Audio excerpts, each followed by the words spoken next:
Welcome back to Har-Ber on Air. I'm Megan Killen. And I'm Trey Rutledge. Har-Ber on Air is a production made by students for students. This week, we had the opportunity to get an inside look into the car crash that happened at Storms Orthodontics. We also got the opportunity to compete in Project Prevent, but before that, here are some weekly announcements. It's time to sign up for summer classes. Fill out the form in the weekly announcements. Juniors, you will take the ACT for free on February 27th. Before then, your parents need to sign the opt-in form. You can apply for student council by scanning the QR code in the student announcements. Applications are due April 12th. NWAC will be here at Har-Ber on March 8th to talk about the LIFE program. This is a great program for Hispanic students planning on attending NWAC. Email bwolf@sdel.org if you have any questions. Senior send-off is on May 3rd. Purchase a Har-Ber flag for $20 to help raise money. There are a lot of important dates coming up. Seniors' last day is May 3rd, prom is May 4th, graduation practice is May 16th at 9 a.m., and graduation is May 18th at 1 p.m. If you're a Har-Ber student, you might be familiar with Storms Orthodontics. Recently, their building was hit by a car. Here's the story. Recently, only about 1,000 feet away from Har-Ber, a car went over the curb in front of Hellstern and crashed into Storms Orthodontics on a cold Saturday night. Last Saturday night, I was watching the Packers-49ers game, hoping that the 49ers would lose. And about 9:50 p.m., my phone started blowing up with all these friends saying, "Hey, do you know that there's a car in your office?" So I came up here as quickly as I could. And when I got here, there was a car flipped over backwards, bent into the building behind the tarp behind you. Apparently, driver lost control, hopped up on the grass here behind us in front of Hellstern, hit the curb, flipped over upside down and backwards, and went trunk first upside down into the wall behind us. The driver survived, luckily, fled the scene, and then was arrested approximately 5 hours later, not far from here by the Springdale police. Owning an orthodontics office comes with a lot of challenges, but nothing can prepare you for the moment you see a car crashed upside down into your building.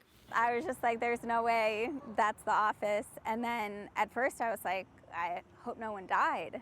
And then it was just how much of the office did that take out? And it damaged the entirety of the room. We basically gutted it and it's down to studs in there. But as soon as we get information from the insurance company that we can get started on rebuilding, we'll do that. And luckily, I mean, it hit the one console room. We still have a second one, so we're able to adapt and shift, and we're 100% up and running. After only one day of being closed, Storms was able to reopen thanks to the help from the Springdale community and their ability to persevere. ServPro came in and they boarded up the outside and put a tarp over it, and we have the office closed off from the inside. They cleaned that up for us, so we've not yet begun the remodeling process, but it's work in progress right now. And a lot of friends have complimented me on turning this into a drive-through orthodontic office, but it really wasn't the intention that we had or the way that we wanted to do it. The effort that Storms Orthodontics and the Springdale community have made to recover from this incident is truly inspiring. Special thanks to the Storms team for sending over some of the first-hand footage you saw. For Har-Ber on Air, I'm Megan Killen.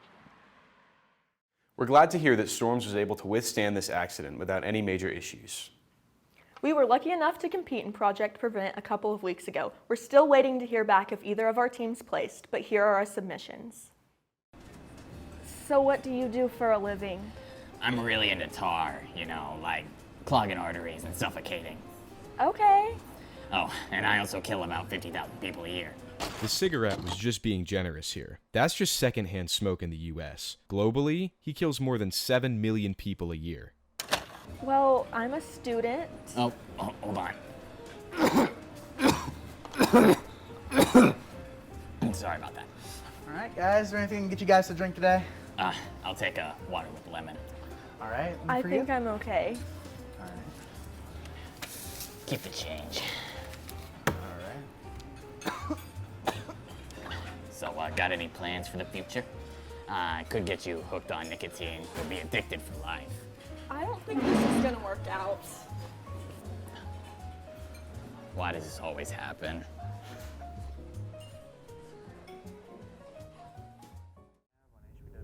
It's like a fit check thing. Where we're going out and seeing what people's outfits are for the day.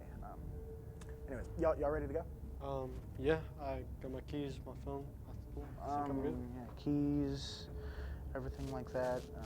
Trey, do you ever wallet Trey? Trey, you okay, man? Yeah, I'm good. I'm just tired. All right, well, just go ahead and head out.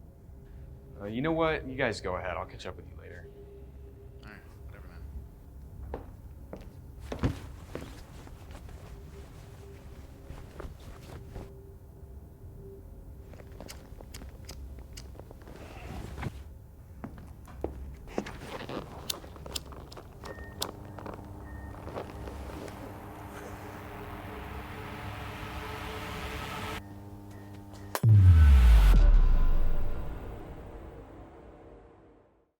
We're very proud of the hard work our students put into these submissions.